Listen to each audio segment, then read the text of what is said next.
नमस्कार, जय हिंद, वंदे मातरम। एक बार फिर से आपका बहुत बहुत स्वागत है हमारे YouTube चैनल JRP किंग के अंदर।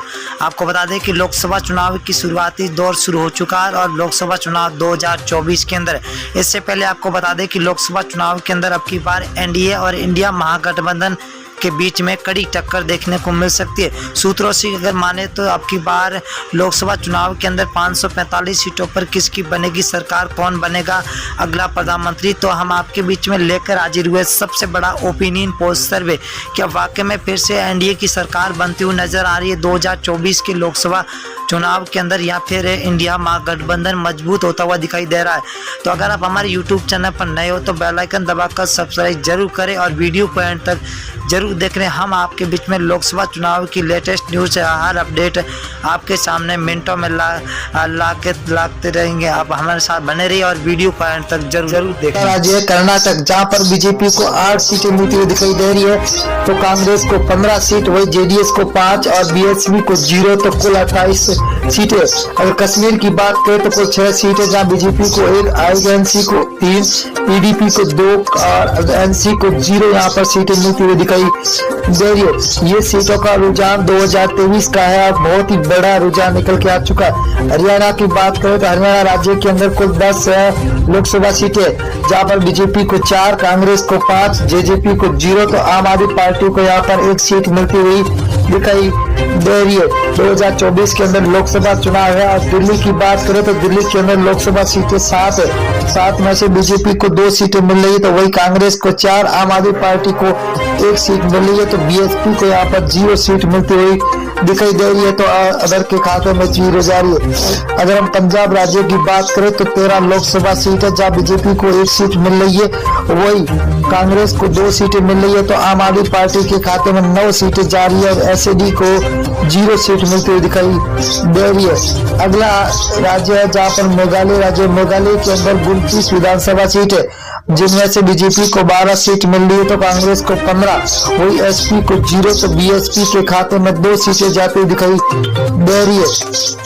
अगला राज्य झारखंड। झारखंड की बात करें दोस्तों तो यहाँ पर 19 लोकसभा सीटें, जहाँ बीजेपी को 6 मिल रही है, तो वही कांग्रेस के खाते में 8 सीटें जा रही है, तो जेएमएम के खाते में 5 सीटें जा रही है, तो आरजेडी के खाते में 0 सीट मिलती हुई दिखाई दे रही है। आंध्र प्रदेश राज्य की बात करें तो यहाँ पर लोकसभा सीटें 25 है। 25 में से बीजेपी को 8, वही कांग्रेस को 4, तो वाईआरएस को 10 और टीडीपी को 3 सीटें मिलती हुई दिखाई दे रही है, तो अदर के खाते में 0 सीट मिलती हुई दिखाई दे रही है। उड़ीसा की बात करें तो उड़ीसा के अंदर लोकसभा सीटें 21 है। 21 में से बीजेपी को 6 सीट, वही कांग्रेस को 9, बीजेडी को 6 सीट और एनसी को 0 सीट मिलती हुई दिखाई दे रही है। बहुत ही तगड़ा महाओपिनियन पोल निकल के आ चुका है।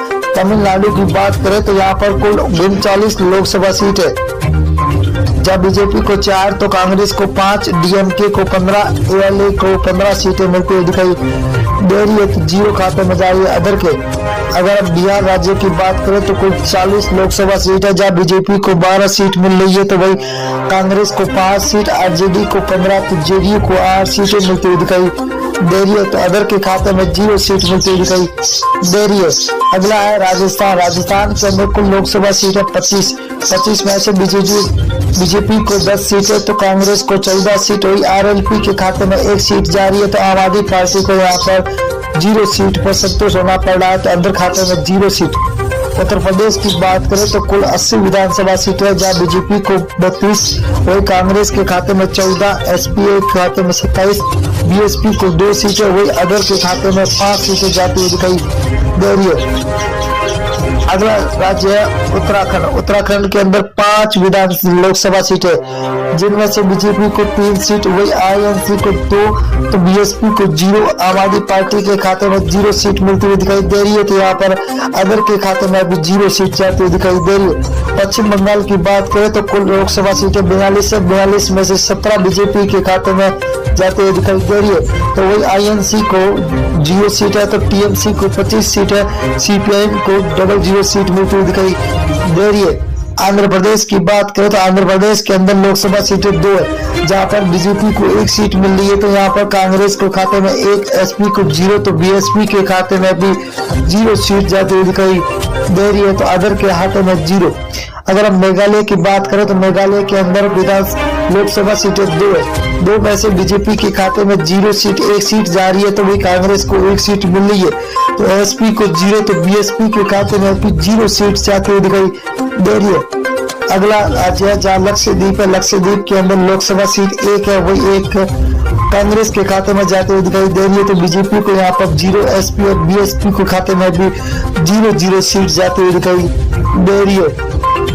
अगला राज्य है महाराष्ट्र, महाराष्ट्र के अंदर 48 लोकसभा सीटें हैं, जहाँ बीजेपी को 15, कांग्रेस के खाते में 14, तो एसएचएस को 10 और एनसीपी को 8 सीटें मिलती दिखाई दे रही है, तो अदर के खाते में 0 सीट जाती हुई दिखाई दे रही है। छत्तीसगढ़ राज्य की बात करें तो यहाँ पर लोकसभा सीटें 11 में से बीजेपी को 6 सीट मिल रही है, तो आईएनसी के खाते में 5, आम आदमी पार्टी को 0, बीएसपी को यहाँ पर 0 सीट मिल रही है, तो अदर के खाते में भी 0 सीट जाती हुई दिखाई दे रही है। तेलंगाना की बात करें तो कुल 17 लोकसभा सीटें, जहाँ बीजेपी को 3 सीट, वही कांग्रेस को 5, तो टीआरएस को 7, एआईएम को 2 सीटें मिलती हुई दिखाई दे रही है। बहुत ही बड़ा तगड़ा झटका लगता हुआ दिखाई दे रहा है आपकी बात। अगर केरल की बात करें तो केरल के अंदर 20 लोकसभा सीटें, जहाँ बीजेपी को 1 सीट मिल रही है, तो कांग्रेस को 10 सीटें, वही एलडीएफ को 9 सीटें मिल रही है, तो यूडीएफ को 0 सीट मिलती हुई दिखाई दे रही है, तो अदर के खाते में 0 सीट जाती हुई दिखाई दे रही है। असम राज्य की बात करें तो कुल 14 सीट है, जहाँ बीजेपी को 7, को